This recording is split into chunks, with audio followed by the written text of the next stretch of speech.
সেনবাগ উপজেলা শ্রমিক দলের উদ্যোগে আন্তর্জাতিক শ্রমিক দিবস পালিত। আমাদের নোয়াখালী প্রতিনিধি মোহাম্মদ আব্দুল মোতালেব পাঠানো তথ্য ও ভিডিও চিত্রে বিস্তারিত।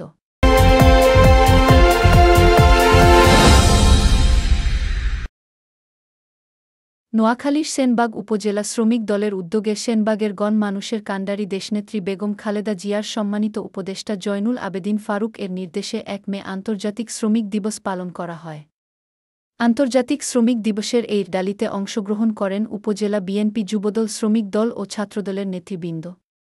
মে দিবসের এই র্যালিতে প্রধান অতিথি হিসেবে উপস্থিত ছিলেন নোয়াখালী জেলার বিএনপির সাবেক সিনিয়র যুগ্ম সাধারণ সম্পাদক জনাব মুক্তার হোসেন পাটোয়ারি, প্রধান বক্তা নোয়াখালী জেলা বিএনপির সাবেক যুগ্ম সাধারণ সম্পাদক আবদুল্লাহ আল মামুন।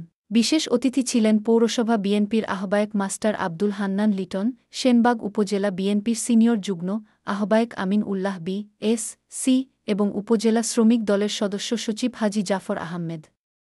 সেনবাগ দক্ষিণ বাজার ডিবি রোডে অবস্থিত বিএনপির উপজেলা কার্যালয়ের সামনে উপজেলা শ্রমিক দলের আহ্বায়ক বেল্লাল হোসেনের সভাপতিত্বে ও পৌরসভা শ্রমিক দলের আহ্বায়ক মোহাম্মদ মহিন উদ্দিনের সঞ্চালনায় সংক্ষিপ্ত আলোচনা শেষে মে দিবসের র্যালিটি সেনবাগ উপজেলা চত্বরে হয়ে দক্ষিণ বাজার বিএনপি অফিসের সামনে এসে সমাপ্তি ঘটে।